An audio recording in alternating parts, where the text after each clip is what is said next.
countries have put in force or are currently negotiating among themselves.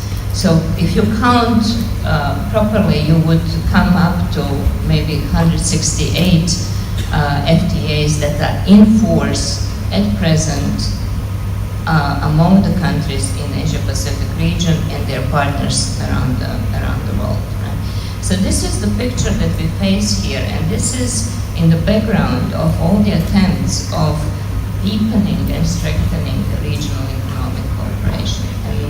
And the reason I'm saying this needs to be taken into account is that each one of these FTAs, each one of these blocks have their own institutions, whether they are at the level of how to implement trade or investment or regulate standards or go into the labor policies or deeper into harmonization of other policies. It doesn't really matter.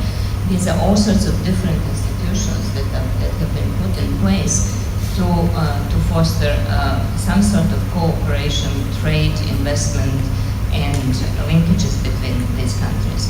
So what we are faced here is how do we actually go through this noodle ball, through this noise of so many overlapping institutions that may be conflicting and counter, affecting each other, into strengthening something that is more streamlined, more effective, and as I said in the beginning, aligned definitely with the Sustainable Development Agenda. So what ESCAP has tried to do is we have produced some publications. I'll leave them in the exhibition room. We looked at this and said, well, why don't we put 4 pillars to the process of integration and look at how do we drive the countries towards achieving better cooperation and integration by working on those pillars. One pillar, and most important, because it is also aligned very much with PEC and EPEC initiatives, is about integrated markets. And very much that should be left to the private sector initiatives with some guidance and regulation from the governments, right? It should not be choreographed and top down. The other pillar is enhancing connectivity, and in particular the linkages in terms of energy, in terms of ICT, in terms of transport infrastructure, right? In terms of trade facilitation as well, to improve I'm talking here about hard and soft infrastructure that needs to be put in place to deepen connectivity between these countries. The third pillar is about financial integration and financial architecture. And I think this is one of the areas where the region is really looking into establishing new institutions for the region that would take into account diversity of the countries in the region, but also take into account that one model does not fit all. And so that perhaps the directive that we used to have from the multilateral financial institutions in terms of certain economic policy making should not be the prime guiding role in the regional context. And the fourth pillar that we have put in place is something that we call shared vulnerability and cooperation of countries in working on reducing disaster risks, sharing information, and definitely helping each other in that area, but also sharing lessons on how to improve social protection and deal with adjustment problems as well. So this is how we see our way, our contribution towards regional cooperation. Something come up to my mind when you talk about political issue. So how ESCAP, I would say you and ESCAP, balance, the issue between institutional framework and political. I know that you deal with political all the time because you are the nation. So how you can balance these two frameworks For example, in the financial integration, something like that, or cooperation. I think you are right.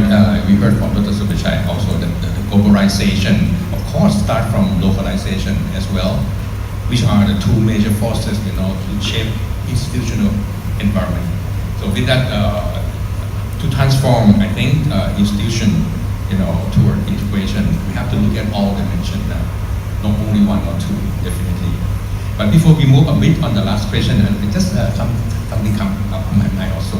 I'd like to ask Dr. Song a little bit on integration, but what you call it cooperation, right?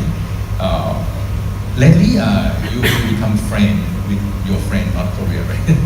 I think this is a good news for all of us. So do you think that this kind of, I don't see integration word to be the right word, but cooperation can bring about more success in terms of your economy development in the future, or short term or long term? Can you tell us about this good news? It improves the economy. The North Korea, against the integration, per se, but we prefer using cooperation between South and North. In the short term, probably big burden on Korean economy. Huge amount of money invested to establish the infrastructure in North Korea, and probably we have to share some welfare program with North Korea. In short term, just like with Germany, in the short term, it's a very negative impact on Korean economy, but in the long run, Korea was a single country, single people, single country. So, in the sense of identification, should be united, and we have the same culture. Technologies that all rely on some level of digitization, and one of the key reasons why all of them are progressing very rapidly, and you see major innovations happening very rapidly, is because they all reinforce each other, first of all, and more importantly because there is now much more data available as a result of digitization, and all of them are, though progressing very rapidly, are not progressing at the same pace, but nonetheless collectively they create this particular platform for Industry 4.0, and some of the key essential concepts there are, as you might be aware, interoperability, decentralization, service orientation, and convergence. By convergence, we mean convergence of cyber-physical systems and so on and so forth. And naturally, this has huge implications. For example, using IoT, one can design better circular economy systems, and we can have more human-oriented interfaces and improve work conditions because of greater use of robotics and digitization. The subsequent slide is essentially a derivative of the previous slide, and outlines some of the key concepts such as augmented reality, industrial 3D printing, and blockchain, and so on and so forth. So again, I repeat that when we talk about fourth industrial revolution or Industry 4.0, we are talking about a conglomeration of technologies and not just one single technology.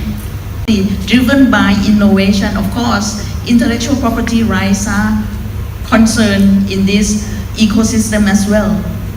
Intellectual property right is very broad and very complicated, very big area, because it's divided into the industrial property where we deal with patent, trademarks, and trade secret, geographical indication, and in the another group is copyright, which is the differences are slightly in terms of the philosophy of protection. And now I'd like to move to Mr. Frosio to mention about his experiences and his knowledge about intellectual property in EU experiences of union regional integration. Give the floor to you. Thank you very much. First, let me thank ITV for this very kind invitation. Also, on behalf of the CEPI, the Center for International Intellectual Property Studies, based in Strasbourg. So thank you very much for having me here. So what I'm trying to do is to provide an overview of harmonization at the European level in the innovation field. And I apologize from the start, but I'm an attorney and a law professor, so I will be talking about the law. And I might understand that there might not be many attorneys or legal scholars in the room. It might get a little bit boring, but this is what I can do. We might have a little bit of time in Q&A then to clarify matters. As I said, the European Union is a good example of harmonization. We've been harmonizing, regionalizing for the past 7 years, and now we reach a point in which we've been engaged in law reform in connection to technological innovation. It's happening right now. Actually, we're waiting for a vote from the Parliament tomorrow on an important piece of legislation, which I will tell you in a second. And so what I'm going to do here, is really a lot that's happening at the European level, but I'm going to focus on two topics. One is what we call the digital single market. Europe is about to move, at least is about to promote the digital single market. You might know that in Europe we have a single market, and the plan of the Union is now to put together a number of measures in order to promote a digital single market. On the other side, I will try to tell you something about the policies for artificial intelligence that we've been working on at the European level. I will do that just mapping out what's happening and referencing to some of the publications that we have produced at the SAPI, most of them authored by myself. In relation to this, in connection to digital single market, digitization, one first publication of mine, my latest book, really deals with this. And at the same time, from SAPI, we just published an edited book dealing with artificial intelligence and big data. As I was mentioning, Europe has been working for the past 3-4 years to promote this digital single market. The digital single market strategy for Europe, which is a broader strategy dealing exactly with trade and development and harmonization at the European level. And then there is the sub-clusters with these strategies dealing specifically with copyright protection. And again, we have published at the SAPI an opinion specifically dedicated to the discussion of this new exception. And then again, we're going to have a second exception dedicated to the use of works and other subject matter in digital and cross-border teaching activities. And then finally, there's going to be a third new exception dedicated to preservation of cultural heritage. All these exceptions are quite narrow in scope because they usually related to uses from research in institutions. Again, a second, still connected with this last exception that you have just seen, there are also provisions that are intended to promote digitization. In particular, we are going to have a new provision that is making easier the use of out-of-commerce works by cultural heritage institutions. And we're going to do that through the use of so-called extended collective licenses, which means that member states shall provide a collective management organization which conclude a non-exclusive license for non-commercial purposes with a cultural heritage institution. So this exception is just limited to uses by cultural heritage institutions, with the provision that will make this license extending or presumed to apply to right holders of the same category, also those that do not belong to the collective management organization that is concluding the license. Roadmap, the government roadmap of boosting Thai economy through Industrial 4, Thailand 4, and robotic. I'll give the floor How to much you. time I have? 10 minutes. But before doing so, I'd like to comment on the last slide that my colleagues got mentioned about AI.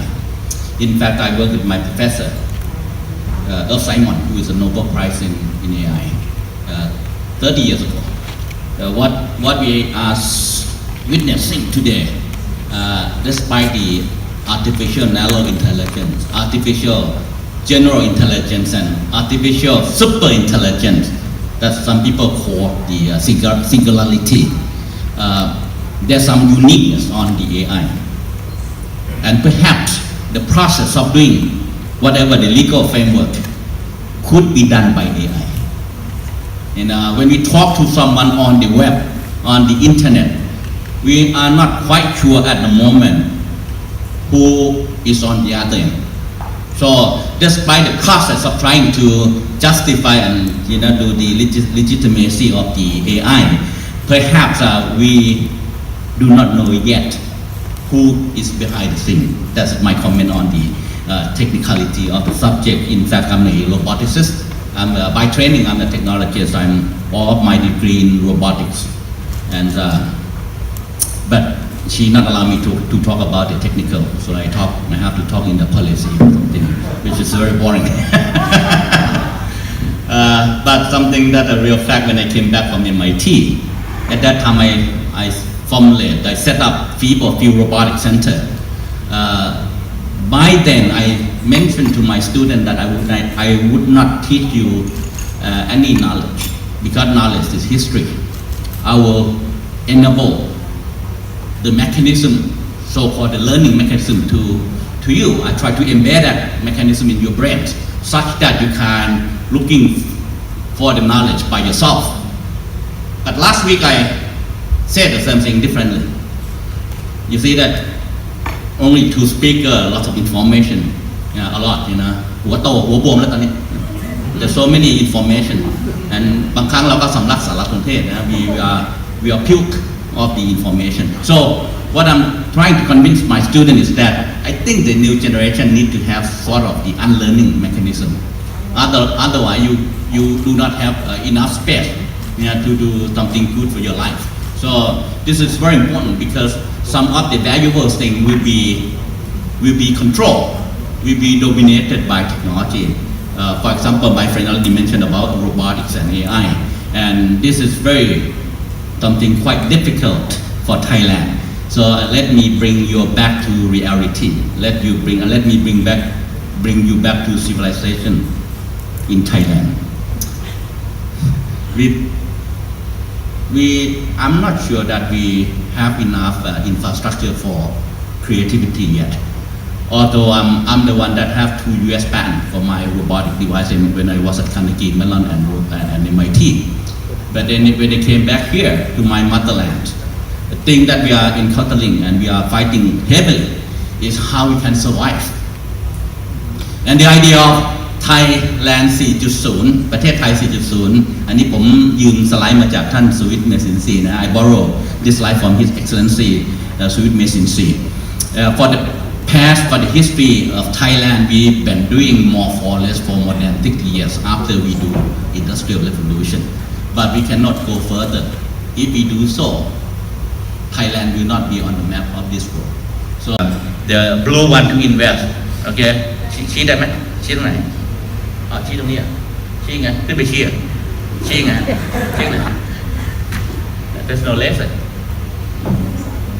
โอเคผมชี้แบบผมเป็นอาจารย์ไม่เป็นไรนะผมขออนุญาตยืนชี้ผมว่าท่านคงไม่ว่าโอเค we try to support the system integrator by using the demand on the blue a real factory, but the package that we support them we return the tax back to them. But not only that, when this factory would like to train their workers, for example they spend 100 baht to train their worker, the government will return 200 baht to them, such that they will have enough money to procure some equipment and some machine, and the rest will be sort of the facilitation by the governmental agency. Try to make sure that คำพูดที่ว่าเอกชนไทยทำงานหลัง 4:30 จะไม่เกิดขึ้นนะต่อไปเนี่ยช่วงเวลาที่รัฐบาลทำงานเนี่ยเอกชนไทยก็สามารถทำงานได้ดีด้วยนะแล้วก็ที่สำคัญเนี่ยCabinet also requested that I set up 2 entities. The first one is core. Center of Robotic Excellence, because at the moment it's just feeble that I set up 24 years ago. So now I set up something similar to feeble in 10 universities, and this core will help in industrial private industry to come up with the prototypes and come up with the solution that can help to maintain the productivity. Another entity that the cabinet asked me to set up is a Thai Automation Robotic Association. Right now we have the member about 75 member. This is the member of the company that who can do the SI. The cabinet would like to have about 1,200 SI within 5 years. And this is the key that if we try to strengthen formulation of SI, the cluster robotic will be strong. And once the robotic cluster of robotic strong, the blue color, the factory in Thailand will be strong too. And by then, the foreign direct investment to produce parts, components, software will come to Thailand. Part of them will be Thai nationality. อันนี้ผมทำแตกต่างจากคนอื่นเขานะคนอื่นเนี่ยเขาอยากจะทำอัพสตรีมก่อนผมทำฮอนุคู่ก่อนนะครับจบแค่นี้ 10 minutes นะครับ well another my point since I'm a student of Nobel Prize in AI let me clarify some technical words which still confused in Thailand. The first of course is artificial intelligence. It's the thing that not real intelligence. It's not a human intelligence. It's the intelligence by bits, by 0 and 1. After we have AI, the subset of AI we call machine learning. Machine learning, well, AI try to imitate the human behavior, but machine learning not only imitate, it's also using statistical data after they perform something. They use the data to feed it back to refine their model. So machine learning will become better and better in time. And we do have that machine learning in factory, in industry, in business sector. Now the new word that in Thai society we are talking a lot about deep learning. Deep learning is a machine learning, is a subset of machine learning, but it's multi-layer. It's multi-layer. So deep learning, when you would like to compete with deep learning, I would give you the caution that you might be defeated easily. Because at the time that I was a PhD student, we set up AI team to fight with the world chess master. The first time that we fought with the chess master, I think he's a Russian, he's very good. We fought about 3 hours, 20 minutes. And we lost to the human champion. But after that, for 3 years, we come up with the machine learning, not even deep learning, just machine learning. And we can, we topple the human champion within 10 minutes, easily. Okay, and that is about 24 years ago. Now, the audience in this room would be able to imagine easily that with the deep learning, we're not their competitor. So when I talk about this, I support the talk by my friend about the law, that we have to understand the implication of the technology clearly. Otherwise, as I said, we do not know at another end who talking to us. Perhaps we discuss about how to make sure that the intellectual property is belong to the process or belong to the human. On the other end, maybe the machine talk to us. Okay, that's my first point. The second point, humanity has a weakness. We come up with lots of high-tech things. Let me give you an example. Autopilot. When plane fly, normally there's no problem, it's okay because the autopilot system is perform the function well. But when the autopilot system fail, 90% the plane crash. 90% according to record, because the human pilot could not fly anymore. Could not fly anymore because we got spoiled. เราเสียคนไงเราเคยชินแล้วหลังจากที่เรามีระบบที่เก่งกาจเนี่ยนะพอมันเฟลขึ้นมาปั๊บเนี่ยwe die So this is the weakness of humanity. It's a human being, human race. So whenever we come up with a system is so skillful, so capable, so intelligent, that the signal that our race, our gene will be defeated, will be the weakness. And one is, the system malfunction, we die with that system.